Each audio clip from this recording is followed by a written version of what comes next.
So, okay, thank you for watching the video. So, that video emphasizes that we human being should be treated and respected equally despite of our differences. And every person has the equal right as the opposite sex. And we deserve to be respected simply because we are human. So, good afternoon, classmates. In relation to the video that I have shown to you is my report regarding gender and development. So, my report has an objectives. Number 1 is better understanding, appreciation, and support to gender and development. Second is to encourage us to integrate gender and development in our day-to-day lives. So, first is, what is gender and development approach? So, it focuses on the socially constructed basis of differences between men and women and emphasizes the need to challenge existing gender roles and relations. So, what is gender roles pala? So, gender roles are behaviors, attitudes and actions that society feels are appropriate or inappropriate for a man or woman, boy or girl, according to cultural and traditions. So mo to siya ang gender roles. So, unsa purpose sa gender and development? Unsa aim pala niya? So, ang gender and development aim to promote, inspire, and support development policy and practice which furthers the goal of equality between women and men. Next is theory of GAD. GAD was developed in the 1980s as an alternative to the women and development approach. Unlike WID, the GAD approach is not concerned specifically with women, but with the way in which a society assigns roles, responsibilities, and expectations to both women and men. So, dili lang kay ang GAD naga-focus sa women, but also sa men and other gender roles na gina-assign sa society. So, naga-tackle or mo po na yung scope. And GAD applies gender analysis to uncover the ways which men and women work together, presenting results in neutral terms of economic and efficiency. So, Carolyn Moser developed the Moser Gender Planning Framework for GAD-oriented development planning in the 1980s while working at the Development Planning Unit of the University of London. Working with Karen Levy, she expanded it into a methodology for gender policy and planning. The Moser framework follows the gender and development approach in emphasizing the importance of gender relations. So, the World Bank was one of the first international organizations to recognize the need for women in development, appointing a WID advisor in 1977. In 1984, the bank mandated that its programs consider women's issues. So, in 1994, the bank issued a policy paper on gender development, reflecting a current thinking on the subject. So, this policy aims to address policy and institutional constraints that maintain disparities between the genders and thus limit the effectiveness of development programs. So, ang main idea is that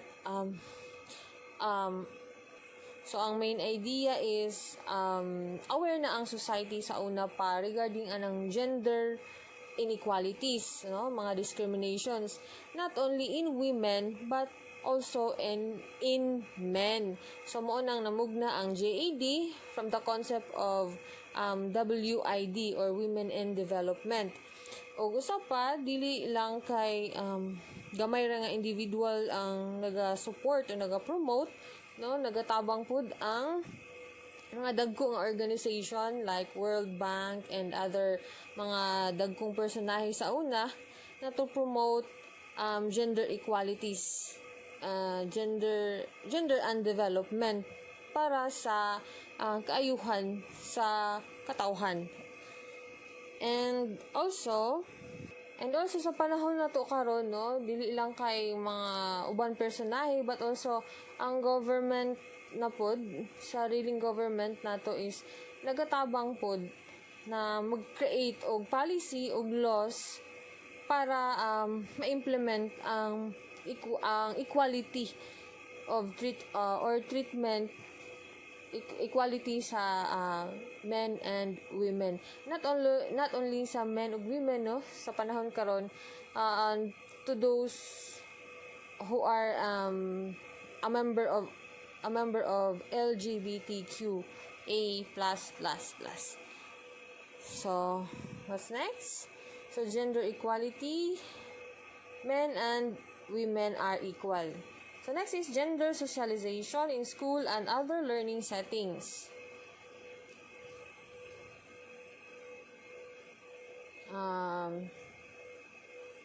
So according to Dr. Kenneth Kushner, an extremely important part of an individual's identity and one that begins at least at birth is gender.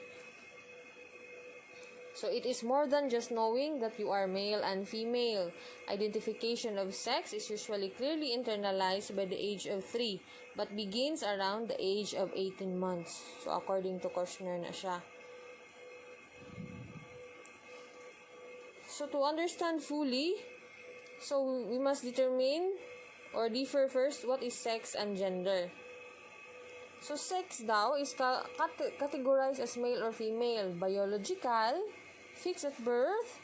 So sa tiyan pa lang daan, no, ma-determine na nimo kung unsa ang sex sa bata. It's either female or male. And does not change across the time and space. So mo na siya hantod sa mawala ka sa kalibutan, no, o unsa gyud na kung lalaki gid ka, mo lagi na imong characteristics, no, and equally valued. Then ang gender, masculinity and femininity,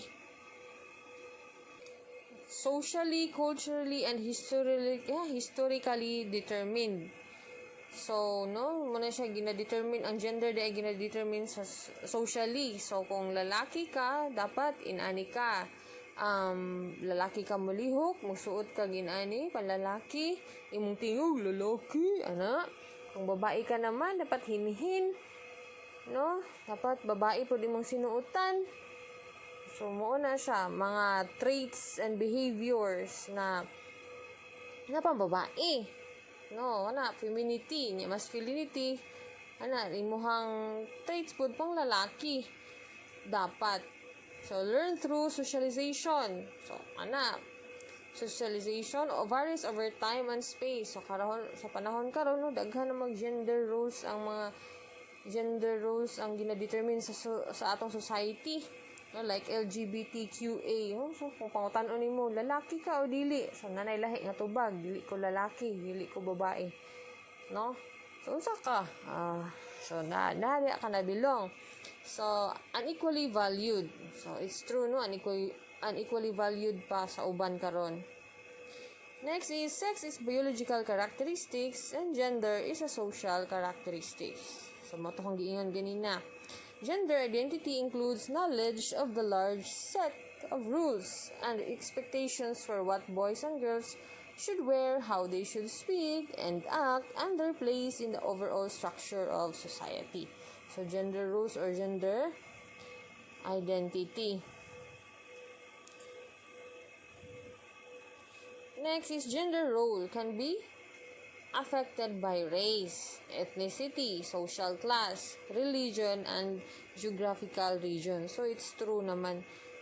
It's true na diha nato makuha or diha maapektuhan ang atong gender role tungkol sa atong ethnicity, sa atong social class, sa atong religion. Next is female. Again, men and women are equal. So mo na dapat ang ato ang so naman to ato ang mindset. So activity, Myth or truth? If a father does the household work, he is considered as under Disaya. So, sa panahon karon, myth na lang na siya. Pero sa una pag yun, no, sa atong kultura, no, under Disaya, yun, lain yun nilang pananaw, no? Pag ang lalaki, naa sa balay lang, no, nagabuhat og mga pangbabae na mga buluhaton, ana. So, concerned kaayo ang mga tao sa una sa unsay iingon sa laing tao. So, next is myth or truth, men are better leaders and administrators than women. So, karon myth na lang na kasi karon daghan naman og mga babae nga naging leader sa most especially sa Philippines, no, na natay babae na president, no, ug sa karon pod what we have noticed na daghan po mga managerial positions nga na ang babae kasagara babae. Next is activity, myth or truth, is it is the woman's fault if she is being harassed sexually when she is wearing skimpy clothing. So myth na lang na karon pod kay ngano karon nga panahon nanay freedom ang babae magsuot og mga sexy. Sa una nga panahon dili kay na siya accepted kay ngano ang nagasuot lamang ana. Ako magsuot ka ana sa una, lahi nang pananaw sa tao sa imo, no?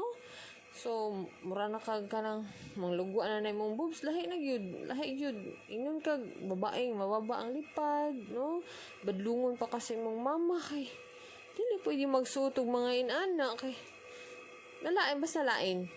So, next is myth or truth. It is not proper for a girl to say I love you first to a boy. So, myth na lang na siya karon. Kay, equal naman dapat. So, equal naman ang opportunity, equal na dapat ang action, equal na ang treatment. So, wala na yung mas mulabaw pa, or mas, nang dili pwede. Kung kaya gunog sa lalaki, nga mo ingon, kaya po siguro sa babae, nga mo ingon, I love you. Hindi na maghulat. No, sa una man good hulaton pa nga manguyab ang lalaki ay no, so lahi ra gyud ang treatment, lahi ra gyud ang perception sa sinaunang panahon. Next is myth or truth, the mother should be the only one responsible for child rearing and parenting. So myth na lang na karon kay ngano what if mas dako pa og kita ang babae o ang asawa kaysa sa bana, no? So dili na lang jud lugar i-consider na naa sa balay ang lalaki kay mas maayo man ang lalaki ang mag-atiman or ang papa ang mag-atiman kaysa sa laing tao, di ba? And kaya man po sa lalaki, no, why not? Kaya po sa babae nga maging provider. So, that's it. So, socialization is the process by which social norms, roles, and expectations are learned and internalized. So, muna siyang socialization. Gender socialization is the process by which norms and expectations in relation to gender are learned by women and men. So, gender stereotype is a form of prejudgment, bias or limitation given to roles and expectations of males and females. So, mo siya, no? Mo siya mga judgment and bias. So, gender involves the differentiations. So, attributed by a given culture to women and men in the following aspects. So, number 1, social roles.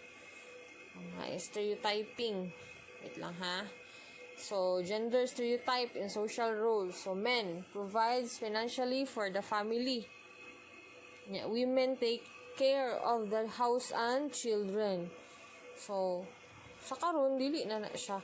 I mean, ginahinahinan na nagwala. Pero napaghihapon, kaya man sa women na mag-provide financially, no? Kaya po sa men mag-take care sa house and children. No, works as managers, construction, builders, and engineers. Nya ang women works as nurse, teacher, and secretary. So teacher karon ano may lalaki no, na ano po engineer na babae, o di ba? Sa una paning panahon na portrayed as leaders, nya portrayed as followers ang women. So dili na ni siya kuan karon no. So mo na siya ang stereotyping in social roles. Tapos gender stereotype in capacities. Men, good in math and science. Women, good in arts and less intellectual pursuits. So, dili na ni siya maono. Sa una mo nilahang mindset sa sinauna pag yung mga panahon. Karon naga-exist pag ihapon ni programay na lang. No? So, physically strong ang men, firm decision makers. Dili man sad, no? Women, kaya man po sa women na maging physically strong kay actually daghan man ron naga-carpenter na ang mga women karon, naga-drive nag mga tricycles, mag-drive nag jeep na panlalaki man na. So mo ni siya ang stereotypes in capacities. Gender stereotypes in traits and characteristics. Men, active, aloof, aggressive, independent, brave. Women, passive, loving, peaceful, dependent, and fearful.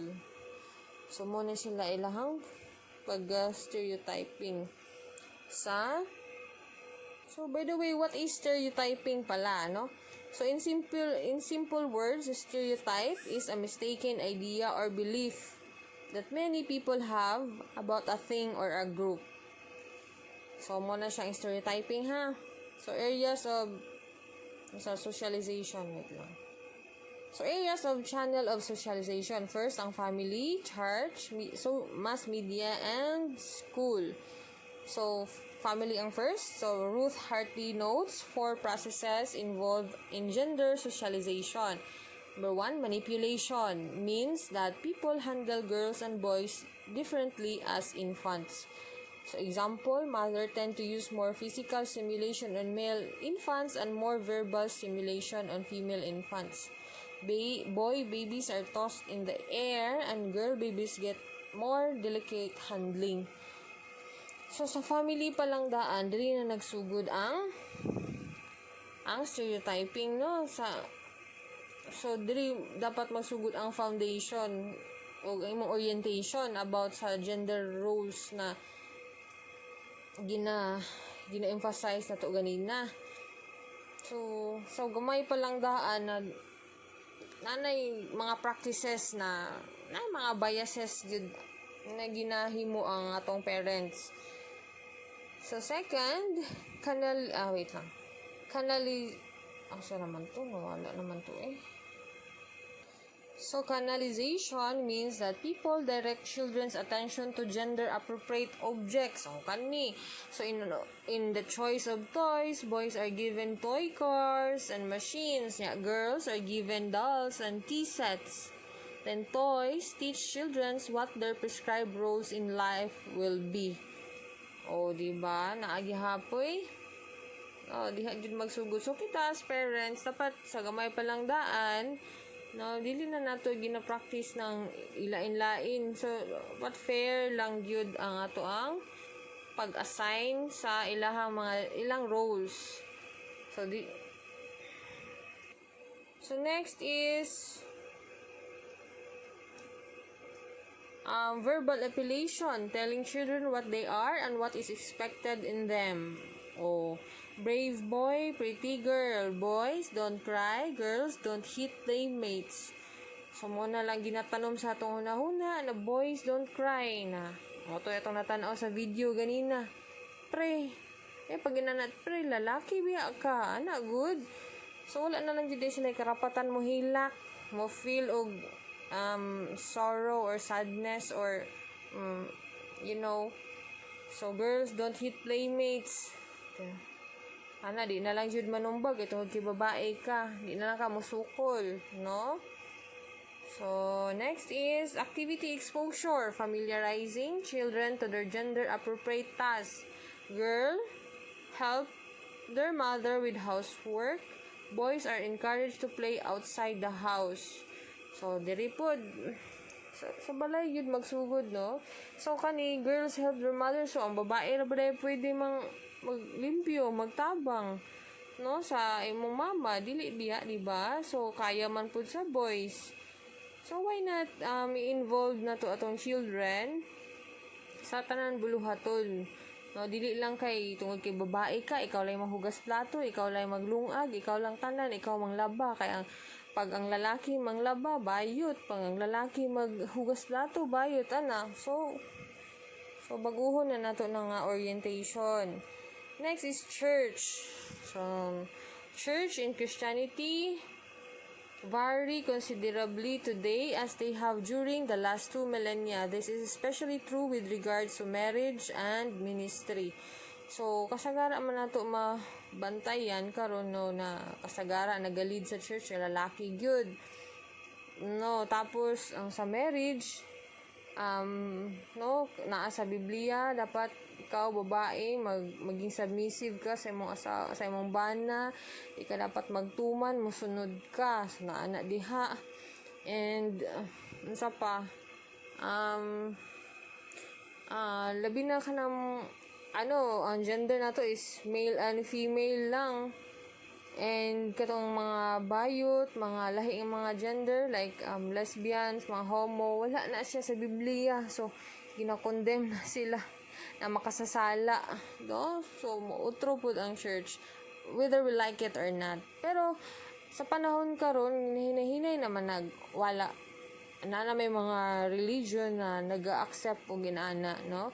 Nag-accept og actually na nagay pare nga gakasal og mga inana ng mga homosexual, ginapakasal sila o nag-accept sila ana ng mga gender. Next is mass media, internet. Kani dako kani siyang impluwensya sa sa society, television, radio, magazines, and newspapers.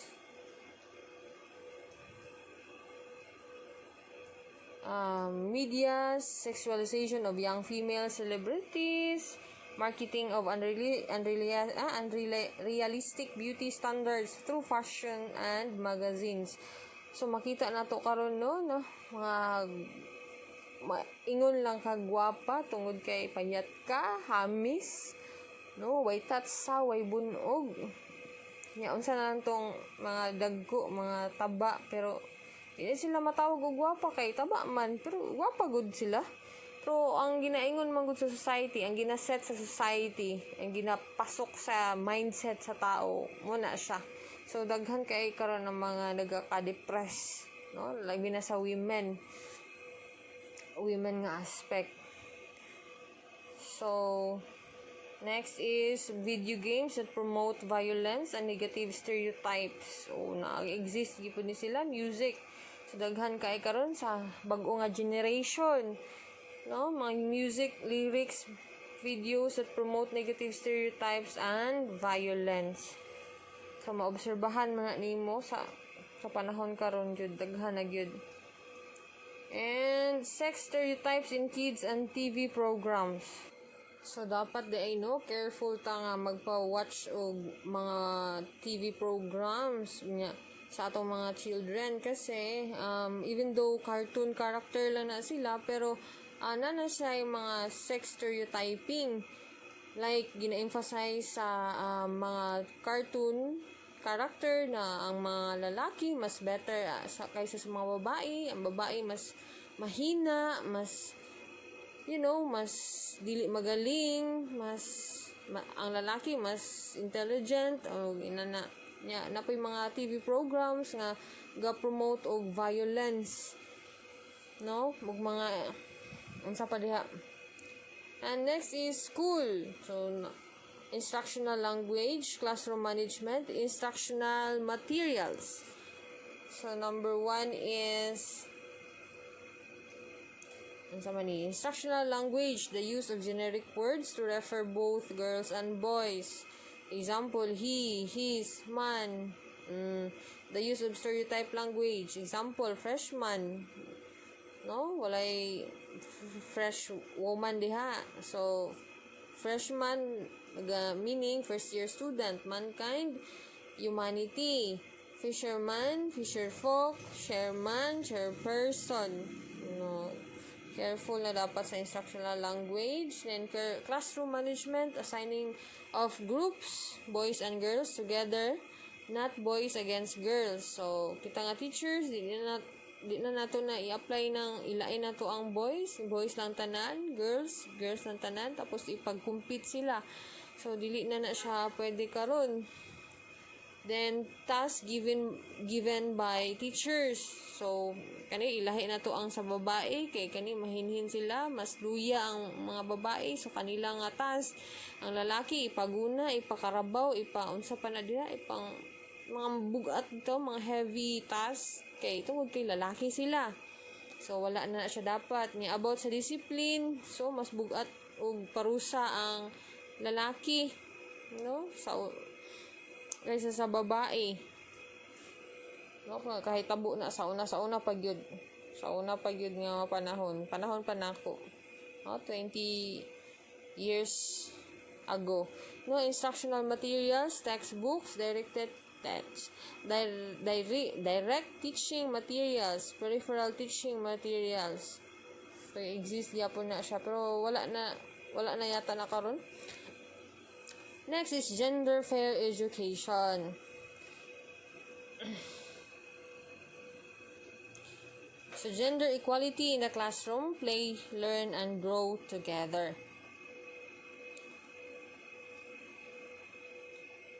So, before that, i-emphasize na ako na GAD is about being faithful to the principle that fairness and equity demands that everyone in the society, whether male or female, has the right to the same opportunities to achieve a full and satisfying life. So, and GAD is about recognizing that gender biases impede development. Di ba? So, because they prevent people from attaining their full potentials, which will enable them to become effective contributors to development. So, it applies also sa tanan. So, labi na gyud sa mga estudyante. No? So, kabalo man jud ta na karon dili na gina-practice ng mag-discriminate. Sa una nga panahon, no, mga teachers, aminon man nato o dili, no? Experience man jud nako na naay jud discrimination. But karon matulfo na gyud ka ug imo nang buhaton, no? Mo react naman ang mga kabataan karon kay because they have freedom na and gina-express na gyud nila ilahang kung unsa ilang naa sa ilang hunahuna. Ang tinuod maka-impede jud sa development sa learners ng inana, no? Mga gender inequalities, mga discrimination. So, next is unsa pa? So, why GAD? So, a gender-responsive development is crucial in attaining growth with equity. Growth because GAD empowers women to be effective and as half of the national producers of goods and services. So, equity because it aims to provide more to those who have less according to needs. So, gender characteristics and in relations are perpetuated by values, practices, and institutions as they can be influenced and changed. So, gender role stereotyping is a deterrent to development. So, tinuod na siya, no? So, kung ikaw, dili lang tungod kay ikaw, homosexual or unsa pay tawag nila ana, no, dili na ka magaling, no, salot na ka, no, naadyo instances na sila pa mismo nga nalahi, different lahi og identity, mas talented, mas skilled, mas bright, diba? Pero di nila mapagawas. It's because afraid sila na ma-discriminate, afraid sila sa ingon sa society. So, muna ang gina-promote sa sa GAD, maging aware ang society na dapat dili na nahimuon ng mga discrimination. So we must be gender sensitive.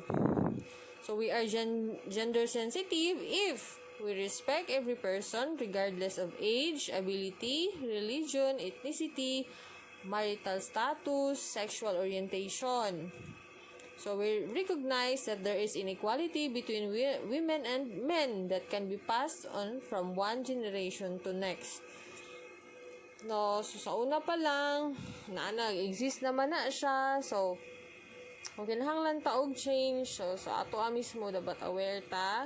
Sa ato mismo magikan ang change. Kung nag-advocate ta og gender equality, so kita mismo sa atong sarili, no, dapat mag-una ta sa atong sarili na i-change na nato ang atong mindset, ang atong perception kung unsa ang ginaingon sa society. So halimbawa atong perception is ang lalaki lang ang magaling, lalaki lang permi. So i-change na nato na dapat fair, no, na ang women pod kung unsay kaya sa lalaki, kaya pod sa babae. And so gender-free education na ta, language dapat naapo na siya sa language, no, sa instructional materials, no, dapat walay mga context dito nga discriminate sa mga gender roles like sa babae o sa lalaki, labi na gyud sa mga LGBTQA++++. And DepEd core messages on gender fair education. So part of GAD program, shared parenting, shared home management, shared decision making. So diha ta magsugod. So shared parenting, taking care of the baby, helping the children with their homework, disciplining the children. So gina-emphasize diri na sa balay palang daan, sa parent palang daan, kita mismo kung mahimo man gyud tang parent, no, moagi man gyud ta ana, kung di ta mamatay moagi gyud ta ana, maminyo ta, no. So kana taking care of the baby, helping the children with their homework, disiplina sa children, no, diha ta magsugod. And shared home management, fixing the house, cleaning the house, doing laundry, going to market, cooking, preparing the table, washing the dishes. So kung natay mga anak, so dili nato sa ilain. Kani pambabae ni ikaw maglaba lang ka. Tungod kay babae ka, dili. Dapat fair sila duha. Labi nagkaya, kanang kaya.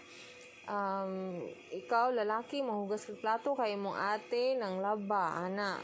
So dili na to i-emphasize na ikaw lalaki man ka, pagdula lang nato sa gawas, imo lang ate diri kay babae man ni. So wadli kaya nato ng mga inaana. Next is shared decision making, family council, giving permission to children, deciding for the affairs of the children. So dapat kung na yung mga decision making, mga issues nga ginatakel sa about family problems, so involved na to ang atong children. Dili lang kay kung magulang lang kay na may buot kani magulang nga babae mo iapil katong manghod nga lalaki, dili na, no, tungod nya sa decision making pod dapat ang asawa apil, no, tungod kay asawa lang ka, di naka-appeal sa decision may lalaki lang mag-decision, dili. So both dapat. So next is the bias teacher. Kani blurred consciousness indirectly builds consciousness, alarmingly unconscious, supportive of false consciousness, enact a different consciousness, delays real learning. So kung dapat likayan nato ni, no, so as a teacher dapat role model ta. So likayan nato ning mga blurred consciousness, so dapat aware ta, kabalo ta unsa atong buhaton. So mo galing na IJAD, gender and development nga kuan niya para ma-enlighten ta, ma-wide ang atong understanding regarding sa mga gender inequalities, mga gender roles issues, no? Mga gender roles problems nga gaka-exist karon nga panahon, labi na sa atong estudyante. So, the gender-sensitive teacher cares to give fair recognition of both genders, opposes language use that restricts genders, makes proper addresses a must, brings forth messages with sensitivity, avoids exclusionary expressions, and treats all individual with tact and sense. So, mo ni siya. So, in short, no, as teacher, you must be a good role model and set as an example, no, a good example. So, in Tagalog, you must be, in Tagalog, dapat maging mabuting tao sa kapwa. Diyan lang. So, ora yun na siya ang point diha sa tanan, maging mabuting tao and treat lang og equal and respect the rights of each other. So, that's all. Thank you. Thank you, classmates.